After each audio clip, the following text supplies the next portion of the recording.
ఓం నమ శివాయ. హరహర మహాదేవ శంభో శంకర. కార్తీక మాసంలో కార్తీక దీపం యొక్క ప్రాముఖ్యతను చెప్పటానికి ఎవరు సైతం మాత్రం చాలదు. దీపంలో లక్ష్మీదేవి నివాసం ఉంటుంది కాబట్టి దీపాన్ని దీపలక్ష్మి అని అంటారు. దీపో జ్యోతి పరబ్రహ్మ దీప సర్వతమోపహ దీపేన సాధ్యతే సర్వం సంధ్యా దీపా నమోస్తుతే. ఈ మంత్రం యొక్క అర్థం ఏమిటి అంటే, దీపం జ్యోతి సర్వరూపమైనది, అదే పరబ్రహ్మం. దీపం చీకటిని పారదొల్లుతుంది. ఈ దీపం వల్లే సర్వకార్యాలు సుగమం అవుతున్నాయి.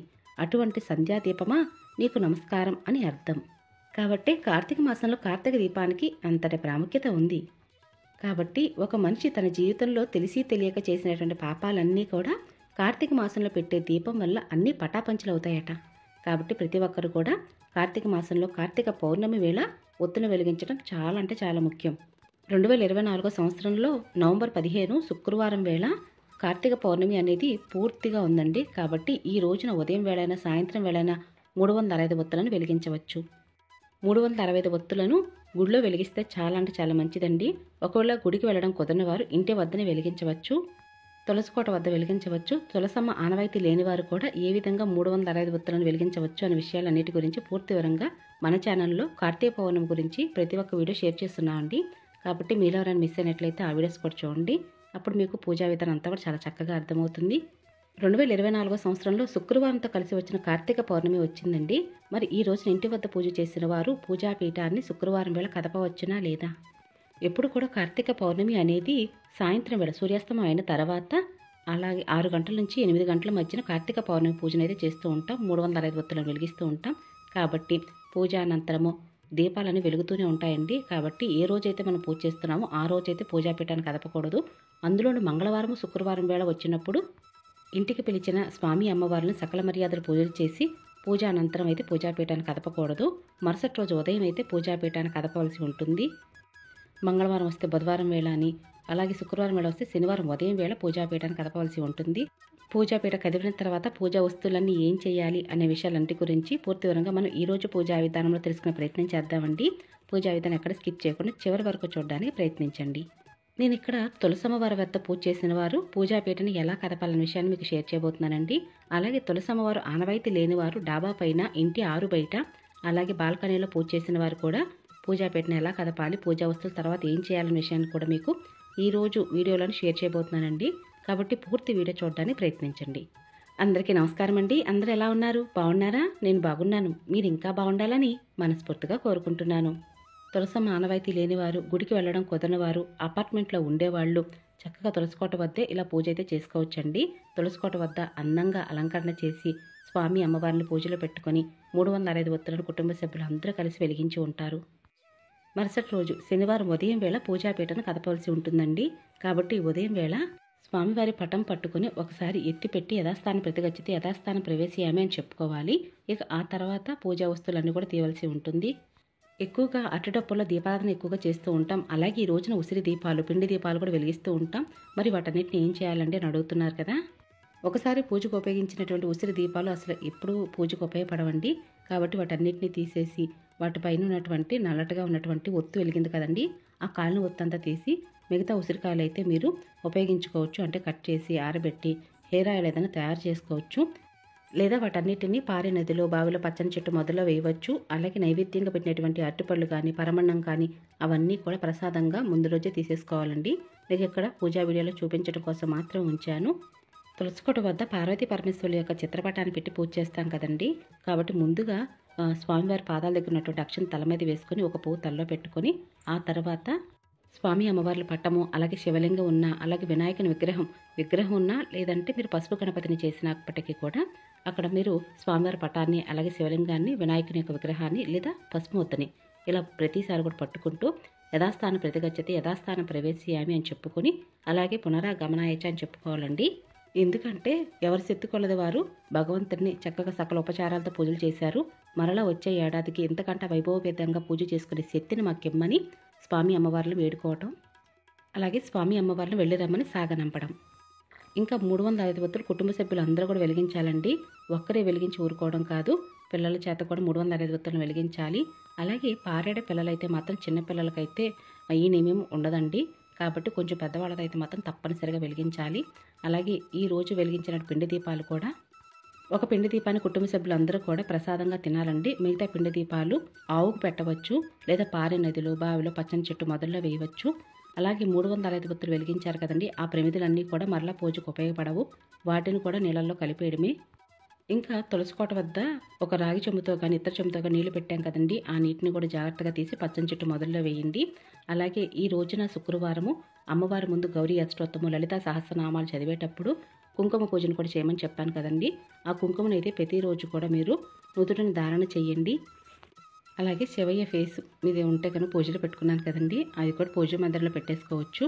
అలాగే కార్తీక పురాణ పూజా పుస్తకము, ఇవి కూడా జాగ్రత్త పరుచుకోవాలి. అలాగే వినాయకుడి దగ్గర పెట్టినటువంటి తాంబూలము, బెల్లం ముక్క, ఇవన్నీ కూడా మీరు ప్రసాదంగా తీసుకోవాలండి. అంతేగాని ఎక్కడ పారే నదిలో, బావిలో వేయకూడదు. పూజలో మీరు పసుపు గణపతి కనుక చేసినట్లయితే ఆ పసుపు గణపతిని నీళ్ళల్లో కలిపి పచ్చని చెట్టు మొదల్లో వేయాలండి. లేదా మీరు ఇప్పటి వరకు తీస్తున్నటువంటి నిర్మాల్యం అంతా ఉంది కదండి, అందులోనే ఆ పసుపు గణపతిని కూడా పెట్టేసి మీరు ఎక్కడైతే నీళ్ళల్లో కలుపుదాం అనుకుంటున్నారో లేదా నదిలో వేద్దాం అనుకుంటున్నారో అక్కడే వేసేయచ్చు. పసుపు గణపతిని అయితే మాత్రం ముఖానికి రాసుకోకూడదండి, అందుకే మీకు ప్రత్యేకంగా చెప్పవలసి ఉంటుంది. ఇంకా శివలింగం అండి, శివలింగం ఉన్నట్లయితే పూజలు పెట్టుకున్నారు కదా, ముందుగానే కదిపేశాం కాబట్టి ఇక పువ్వులు ఉంటే పువ్వులు తలలో పెట్టుకోవడం, అక్షరం తల మీద వేసుకోవటం, ఆ శివలింగాన్ని పూజా మందిలో పెట్టేసుకోవాలి. ఇంకా స్వామి అమ్మవారి యొక్క పటం అండి, పువ్వులు కూడా అంతేనండి. ఈ పువ్వులు కనుక ఫ్రెష్గా ఉన్నాయండి, మరలా పూజకు ఉపయోగించవచ్చా అంటే అలాంటిది ఏమీ లేదండి. ఒకసారి పూజకు ఉపయోగించిన తర్వాత మరలా పూజకు ఉపయోగపడవు. కావాలంటే పూలు ఫ్రెష్గా ఉన్నాయి, మాల ఎక్కువగా ఉంది అనుకుంటే మాత్రం ఇంటి ప్రధాన గుమ్మమైన సింహద్వారానికి అలంకరణ చేయవచ్చు, లేదా తులసి కోట వద్ద కూడా అలంకరణ చేసి అలానే ఉంచవచ్చు. ఇంకా పూజలో పెట్టిన రాతి గౌరవం చెట్టు, అలాగే శనికళ్ళు ఉన్నా సరే, శనికళ్ళు అంటే కలవరాయి అంటారు కదండి, అవి కూడా తీసేసి జాగ్రత్తగా మీరు ఎప్పుడూ కూడా పెట్టుకున్నట్టు ప్రదేశంలో పెట్టేసుకోవచ్చు. ఇంకా మామిడాకులు ఇవన్నీ కూడా పువ్వుల్లోనే కలిపేయాలి. ఇందుకింత ప్రతి విషయాన్ని ప్రత్యేకంగా మీ అందరికీ చెప్తున్నాను అంటే, ఇప్పుడే పూజలు మొదలుపెట్టిన వారైనా, లేదా మొదటిసారి కార్తీక పౌర్ణమి తులసికోట వద్ద పూజ చేస్తున్న వారైనా, గుడికి వెళ్ళడం కుదరని వారైనా సరే, వారందరికీ కూడా ఈ పూజా వీడియో అయితే ఉపయోగపడుతుందనే ఉద్దేశంతో ప్రతి ఒక్క విషయాన్ని కూడా చాలా డీటెయిల్గా చెప్పడం జరుగుతుందండి. అందుకే ప్రతిసారి కూడా నేను పూజా వీడియో పూర్తిగా వినండి లేదా చూడండి అని చెప్తూ ఉంటాను. ఎందుకంటే చాలామందికి చాలా సందేహాలు వస్తున్నాయండి, వీడియో మాత్రం పూర్తిగా చూడడం లేదు, వినడం లేదు. మీరు అడిగినటువంటి ప్రశ్నకి నేను సమాధానం కొంచెం ఆలస్యంగా చెప్పచ్చు, చెప్పకపోవచ్చు. కాబట్టి మీకు వెంటనే సమాధానం కావాలి కాబట్టి పూర్తి వీడియోని ఒకసారి శ్రద్ధగా విన్నట్లయితే మీకు ఎటువంటి సందేహం లేకుండా పూజ అయితే చేసుకోవచ్చండి. ఎక్కడైతే పూజ చేస్తామో ఆ పూజా ప్రదేశం అంతా కూడా ఎంతో పవిత్రమైనది. కాబట్టి అక్కడ ఉన్నట్టు ముగ్గులు ఇవన్నీ కూడా చీపురుతో అయితే తొడవకూడదండి. ఒక క్లాత్ తీసుకొని ముందుగా ముగ్గులు, పసుపు, కుంకుమ అవన్నీ కూడా ఒక పేపర్లోకి తీసేసుకుని ఆ పొడిని కూడా మీరు పచ్చని చెట్టు మొదల్లో వేయవలసి ఉంటుంది. అలాగే ఒక తడి బట్టతోటి జేగేరు లేదా పసుపుతో అలికినా సరే ఆ ప్రదేశాన్ని అంతటిని కూడా ఒక క్లాత్తో తుడిచి ఆ నీటిని కూడా పచ్చని చెట్టు మొదల్లో వేయాలండి. చాలా పరమ పవిత్రమైన ఆ ప్రదేశాన్ని ముందుగా ఈ విధంగా శుద్ధి చేసుకోవాలి. అలాగే ఇక్కడ మీరు చూస్తున్నారు కదండి, తులసమ్మవారు ఆనవాయితీ లేనివారు ఇంటి ఆరు బయట, డాబా మీద, బాల్కనీలో పూజ చేసి ఉంటారు. మరి వారు కూడా 305 ఒత్తులను వెలిగించారు కదండి. మరి ఈ పూజా స్థలాన్ని ఏ విధంగా శుద్ధి చేసుకోవాలి అంటే, పూజాపీఠాన్ని ఎలా కదపాలనే విషయం తెలుసుకుందాము. శుక్రవారం కాబట్టి ఇప్పుడు కూడా మీరు ఈ పూజాపీఠను కదపకూడదండి. అంటే మనం పూజ చేసే స్థలాన్ని శుద్ధి చేయకూడదు. పూజాపీఠ అంటున్నారు ఏంటి అని అనుకోవద్దండి. ఎందుకంటే మనం ఎక్కడైతే పూజ చేస్తున్నామో ఆ ప్రదేశం అంతా కూడా ఎంతో పరమ పవిత్రమైనటువంటి ప్రదేశంగా భావిస్తాము. ఎందుకంటే భగవంతుని ఆవాహనం చేసి పూజలు చేస్తాము. అలాగే వినాయకునికి పూజ చేస్తాము. అలాగే వినాయకుని పూజ చేసినప్పుడు కూడా అరటిడొప్పల దీపారాధన, ఉసిరి దీపాలు, పిండి దీపాలు కూడా వెలిగించాము. అలాగే 305 ఒత్తులను కూడా వెలిగించాం కదండి. వాటన్నిటిని కూడా ఇలాగే పారే నదిలో, బావిలో, పచ్చని చెట్టు మొదలు వేయవలసి ఉంటుంది. అలాగే స్వామివారి ముందు ఈ రోజు తప్పనిసరిగా చలిమిడి వడపప్పు నైవేద్యంగా పెట్టాలి. అవి ప్రసాదంగా తీసుకోవాలి. అలాగే గరిక, పువ్వులు ఇవన్నీ కూడా తీసేయాలండి, తమలపాకులు. అదేవిధంగా పువ్వులు కూడా ఇలా పారే నదిలో, బావిలో, పచ్చని చెట్టు మొదల్లో వేయవలసి ఉంటుంది. అలాగే పూజా స్థలాన్ని అంతటిని కూడా ఒకసారి క్లాత్ తీసి తుడిచేసి ఆ పేపర్లోకి తీసుకొని, అంటే వరిపిండి, ముగ్గు ఇవన్నీ కూడా పచ్చని చెట్టు మొదల్లో వేయండి. అలాగే జేగేరుతో కానీ, పసుపుతో కానీ, లేదంటే ఆవు పేడతో కానీ అలికిన ప్రదేశాన్ని అంతటిని కూడా ఒక తడిబట్ట తీసుకొని ఒకసారి మొత్తం అంతా క్లీన్ చేసుకుని నీళ్ళల్లో పిండుకున్న తర్వాత ఆ నీళ్లను కూడా ఎంతో జాగ్రత్తగా పచ్చని చెట్టు మొదల్లో వేయవలసి ఉంటుంది. మనం ఏ పూజ చేసినా సరే భక్తి శ్రద్ధలతో పూజ చేస్తామండి. అందుకు గాను ఆ ప్రదేశంలో భగవంతుడు నివసించి ఉన్నారని నమ్మి పూజించాలి. కాబట్టి మీరు పూజ చేసిన ప్రతి స్థలంలో కూడా అక్కడ భగవంతుడు ఉన్నారు నమ్మి కాబట్టి ఆ పూజా స్థలం అంతా కూడా ఎంతో పవిత్రమైనదిగా భావించాలి. అలాగే ఇలా పూజ చేసినప్పుడు కూడా పసుపు వినాయకుని పెట్టి పూజ చేస్తూ ఉంటాం కదండి. మరి పసుపు వినాయకుని ఏం చేయాలి అంటే నీళ్ళల్లో కలిపేసి పచ్చని చెట్టు మొదల్లో వేయాలండి. అంతేగాని ముఖానికి రాసుకోకూడదు. కార్తీక మాసంలో ఎంత పవిత్రమైన కార్తీక పౌర్ణమి వేళ పూజను చేసిన తర్వాత పూజా పీఠాన్ని ఏం చేయాలి, ఎలా కదపాలి, శుక్రవారం కదపవచ్చా లేదా అనే విషయాలన్నిటి గురించి పూర్తి వివరంగా మీకు ఈ రోజు వీడియోలో అయితే షేర్ చేశానండి. ఇంకా మీకు ఏమైనా పూజ మీద సందేహాలు ఉన్నట్లయితే కింద కామెంట్ సెక్షన్ అడగండి, తప్పకుండా సమాధానం చెప్తాను. ఇక ఇదేనండి ఈరోజు పూజా వీడియో. మీ అందరికీ కూడా నచ్చింది, యూస్ఫుల్ అవుతుంది అనుకుంటున్నాను.